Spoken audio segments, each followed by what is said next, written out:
This is not a false alarm. The Meizu Pro 7 Plus in front of us right now could be about to turn the smartphone market upside down. Let's get right into the video.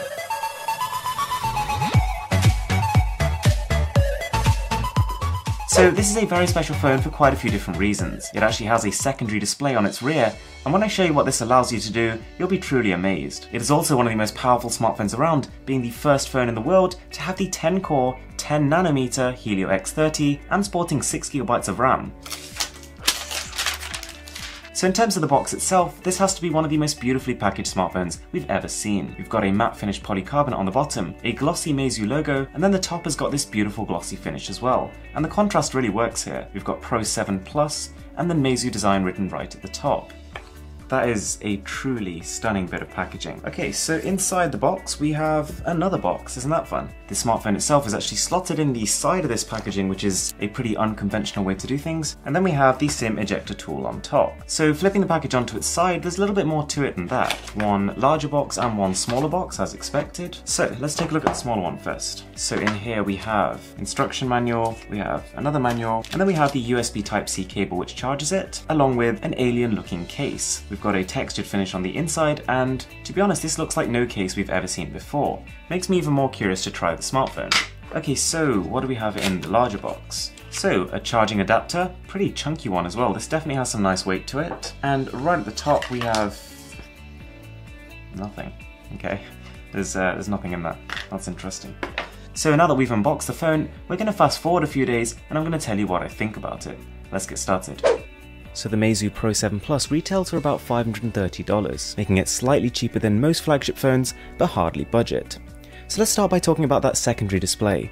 This is a 1.9-inch 240 by 536 AMOLED panel, which translates into a rather sharp little display. And to get one thing out the way, it's useful. Using this plus the volume down button allows you to pretty much line up the perfect selfie each time, using the phone's rear cameras, which is quite unusual. You can activate it by either tapping twice or turning the phone over, and after getting used to it, it starts to feel quite intuitive. It can tell you the time, the date, the weather, the number of steps you've taken in a given day, but because it's also a touchscreen in its own right, you can even use it to control music. Now unfortunately, whilst it's great with first-party software, it doesn't work so well right now with third-party apps like Spotify. So we'll leave this by saying it's got great unfulfilled potential, but it's still doing pretty well on its own right. Now the camera, and I've got one word here: wow. We've got dual 12-megapixel sensors, and they capture colourful, detailed shots in the blink of an eye. Even zooming in, the pictures ooze detail, and the lens blur mode is fantastic. You get really good edge detection here, which can fail in complex objects, but that's nothing we haven't seen on any other smartphone that does this. Now, one thing I did notice was that the photo refocusing almost never really works. It just ends up blurring both the foreground and the background.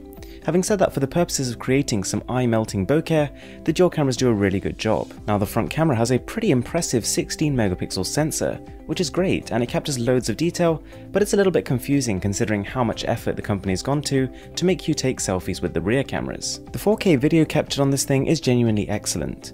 The EIS works pretty well to create some steady handheld footage that rivals the very best smartphone cameras out there. So in terms of design, the phone is comfortable to grip. It's finished in this matte metal material which feels sturdy and premium, but it can get pretty messy pretty quickly. Now both the sides and the corners are a little bit sharper than I would have liked, and they make the phone a little bit difficult to use with one hand, compared to if they were more curved. I wouldn't say it's uncomfortable, but I have felt better. I'm glad to tell you the speaker puts most other smartphones to shame. We've got a high-end audio processing chip, which means the volume is loud, there is plenty of bass. The only thing is, it's quite easy to cover when you're holding the phone in landscape if you're gaming or watching videos, but apart from that, we really can't complain. Now the display here is a Super AMOLED 5.7-inch Quad HD panel.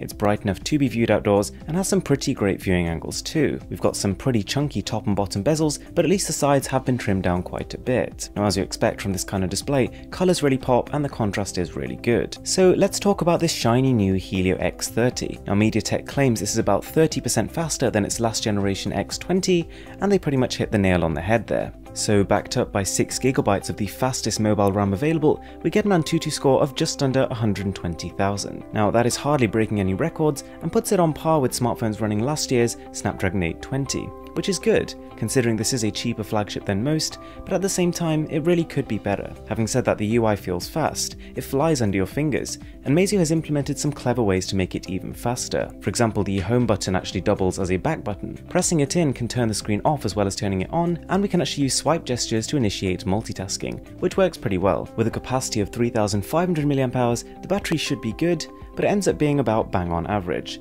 and I'm willing to guess that a good part of this is due to that secondary display. Whilst it might become more optimized as future updates roll out, as it stands, you end up getting just over a day of moderate usage. So that's the Meizu Pro 7 Plus, one of the biggest smartphone surprises of this entire year.